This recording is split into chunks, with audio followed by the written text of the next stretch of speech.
Growing up as the youngest of 4 in the Martinez household meant understanding your role from an early age. My brothers, Kevin, Miguel, and Danny, were being groomed for leadership, while I was the one expected to serve. At family gatherings, I cleared dishes while they discussed business strategy. During holiday dinners, I worked in the kitchen as they sat at the adults' table plotting the future of the Martinez restaurant empire. Emma is the practical one, Mom would tell visitors, her euphemism for not brilliant. She'll always have work in the service industry. The family's restaurant chain, which began with my grandparents' taco truck, had expanded to 12 locations across Texas, and everyone assumed my life path would be taking orders and wiping tables while my brothers ran the real business.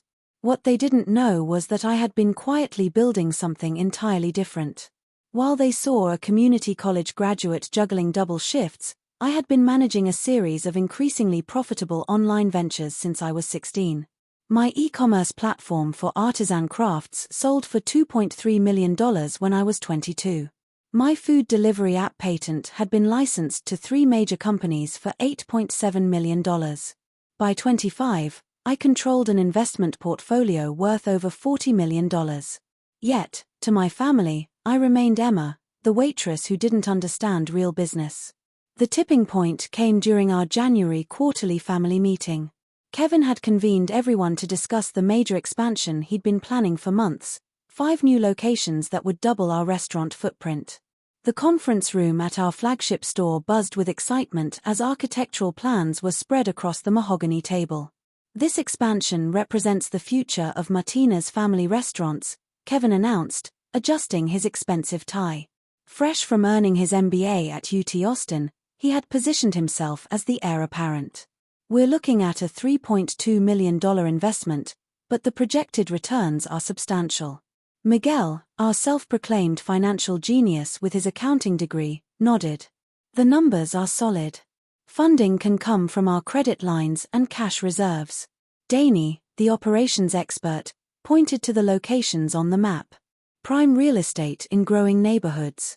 We could have all 5 locations operational in 18 months.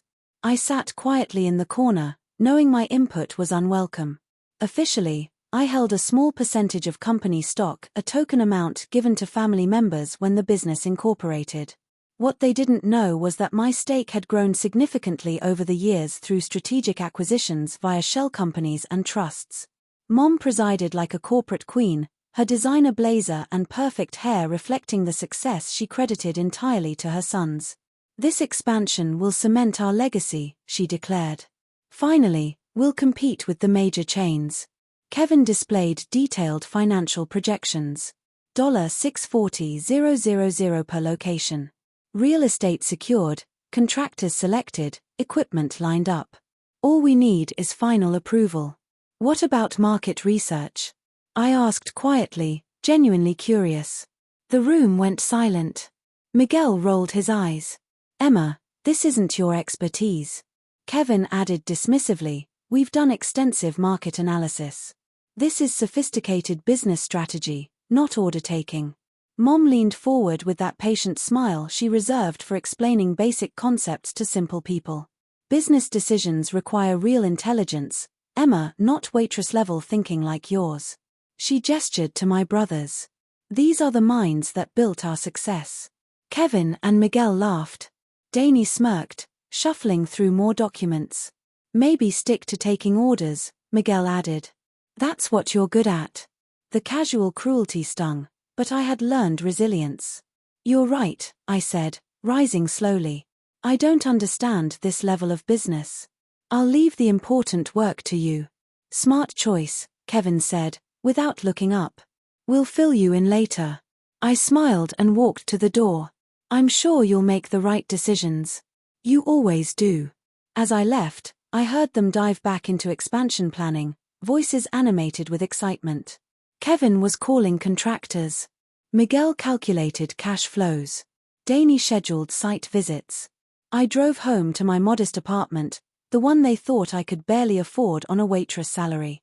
They had no idea I'd purchased the building 2 years prior as an investment property. Rent from tenants more than covered my living expenses, but the illusion of financial struggle had become second nature. That evening, I sat in my home office reviewing quarterly investment reports. My holdings had grown substantially over the year, including acquisitions through my attorney that my family would find fascinating. Among them was a 78% controlling stake in Martina's family restaurants, gradually acquired over 5 years via structured transactions. It began when the family needed capital for equipment upgrades 3 years earlier. Kevin had approached investors, but terms were unfavorable. Through my lawyer, I offered financing via a silent partnership, allowing them operational control while I provided the capital. The arrangement was so discreet that even our accountant wasn't fully aware. Over time, my stake grew as the business required additional funds. Each transaction was legally documented but hidden behind corporate entities. To my family, I was still a minority shareholder with no say in decisions. Yet, the $3.2 million expansion planned for tomorrow required approval from the majority shareholder, which, unbeknownst to them, was me. The next morning, I worked my early shift at the main restaurant, serving regulars who had watched me grow. Mrs. Rodriguez sipped her coffee. "Your brothers are doing great with the expansion.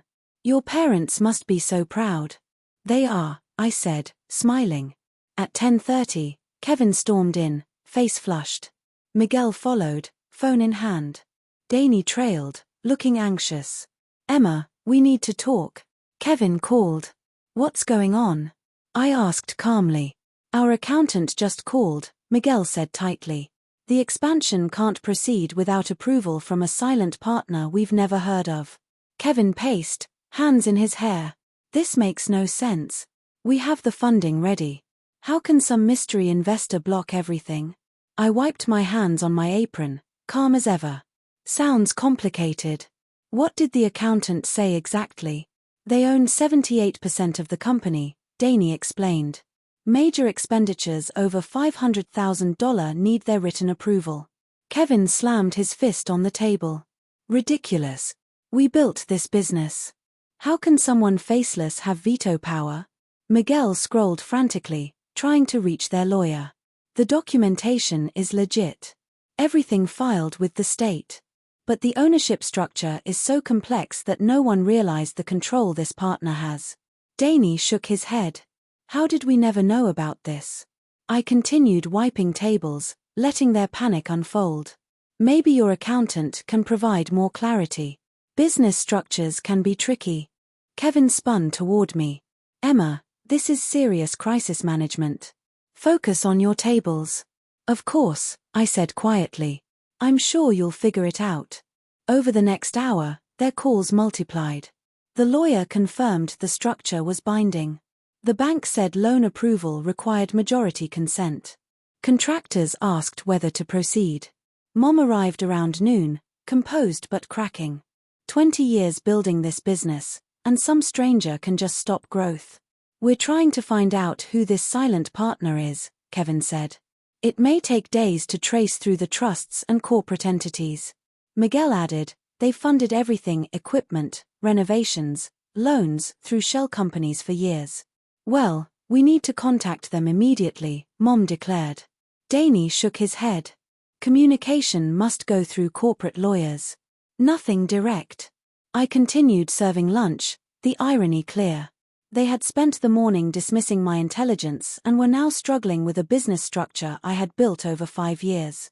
At 2 o'clock, I stepped outside for my break and called my corporate attorney, Margaret Chin. "Emma, I assume this is about the Martinez expansion?" "Yes. It's time to reveal the ownership. Can you arrange a meeting this afternoon?" "Absolutely. Conference at 4 o'clock. Documents fully prepared?" "Yes. Ownership percentages, investment timeline, everything." Back at work, I watched their stress escalate as contractors, suppliers, and investors called. Their confident plans had collapsed in hours, replaced by the realization they didn't control the business. At 3:30, I changed into professional attire. Kevin looked shocked when I approached. "Emma, what are you doing?" "I'm attending the meeting with your silent partner." "This isn't your business," Miguel protested. "I might learn something," I said. Mom sighed. "It won't hurt to observe. Maybe you'll understand real business." Margaret's office, atop a prestigious Austin tower, welcomed us with floor-to-ceiling windows. She spread charts and legal documents. Martina's Family Restaurants is 78% owned by Estra Holdings, 12% by the family trust, 10% by individuals. Kevin studied the papers. Estra Holdings is the silent partner funding us? Correct, Margaret confirmed. They've invested $12.8 million over 5 years for majority ownership and operational oversight. Miguel blinked. But we ran the business independently. The structure allows operational independence until expenditures exceed $500,000, Margaret explained. Mom leaned forward. Who represents Estra Holdings? Margaret smiled. The principal is here. I walked in, briefcase and coffee in hand. Kevin blinked. Lost looking for the bathroom? Actually, I'm exactly where I need to be. Documents distributed. Meet the principal and owner of Estra Holdings, Emma Martinez. Silence. Danny's expansion plans slipped from his hands. Mom's composure cracked. Kevin stammered, "This has to be a mistake." "No mistake," Margaret continued. Ms. Martinez has been majority owner since 2019. Ownership rose to 78% after 2021 financing. I opened my briefcase. I've provided capital through various investment vehicles for years. Every purchase, every renovation, every working capital requirement came from my companies. Miguel flipped through documents. But you work as a waitress. How could you invest $12.8 million? Waitressing is part-time. I run several businesses generating sufficient income, I said. Danny looked bewildered. You live in that small apartment, drive a 10-year-old Honda, work double shifts. The apartment belongs to my real estate company. The car is economical. And I work at the restaurant because I enjoy it, not because I need money. Mom whispered, "Emma, you own our business. I'm the majority shareholder. You've done an excellent job with daily operations. Growth is yours. But ownership is mine." Kevin shook his head. "This doesn't make sense. You asked basic questions yesterday. I wanted to understand details before approving such a major investment," I explained. Margaret added, she requested this meeting to review the proposal directly with management. The next hour was surreal. My brothers, who mocked me, now presented their expansion plan for my approval. Kevin nervously explained market analysis, site selection, and returns. Miguel stumbled over financial projections he assumed I wouldn't understand. Danny paused frequently while outlining operational timelines. I asked detailed questions about competition, market saturation, and risk mitigation, showing knowledge they never imagined. After reviewing, I concluded, the plan is strong. Aggressive but achievable. I'll approve the funding, with modifications, quarterly reports, legal review of supplier contracts, and inclusion in strategic meetings. Relief mixed with bewilderment washed over them. Mom whispered, "Why didn't you tell us?" I reflected. You weren't wrong about my abilities. You lacked complete information. I maintained invisibility to protect my investment and the family dynamic. Kevin was stunned. Danny asked, "Why work as a waitress if you didn't need the money?" It gave me operational insight. Understanding customers, service, and employees is crucial for strategic decisions. Kevin asked, "How did you build this wealth without us knowing?" I presented documents. I started with an e-commerce platform in high school, sold for $2.3 million at 22. That capital funded technology ventures, real estate, and restaurant investments. My portfolio now totals $43 million. The restaurant chain is 30% of holdings. Silence again. The family hierarchy had flipped. The daughter they dismissed as lacking intelligence was the most financially successful. The waitress they patronized was their boss. Miguel realized, "You've been majority owner for 4 years and never told us." "Yes. Ownership and management are separate. You've been growing the business. My investment is supporting, not replacing, your work." Mom finally spoke. "You could have blocked decisions, overruled plans. Why interfere? The business thrives under your management." Revenue is up 340%, customer satisfaction is high, turnover below industry average. Danny shook his head. Your success is intertwined with ours. You've been silently building while we managed operations. The meeting ended with practical arrangements. Margaret handled legal documentation, I would fund the $3.2 million expansion, and Kevin, Miguel, and Danny continued operations under new reporting and oversight. Mom approached me privately. Emma, we owe you an apology. We misjudged you. I understand. Recognition isn't always immediate. Results matter more than appearances, I said calmly.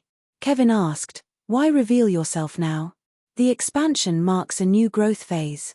Strategic coordination requires transparency, I explained. The ride to the parking garage was silent. Tomorrow's staff meeting would proceed as usual. Employees saw no change. I remained part-time waitress. But my brothers would never underestimate me again. Driving home to my apartment, I reflected on the day's revelations. The expansion would proceed, funded by me, guided by their operational expertise, and with a new understanding of family dynamics. I would continue building quietly, strategically, letting competence speak louder than credentials. The next morning, I returned to my waitress duties, serving coffee to familiar customers. Behind the scenes, the family now knew, I had been building real business all along.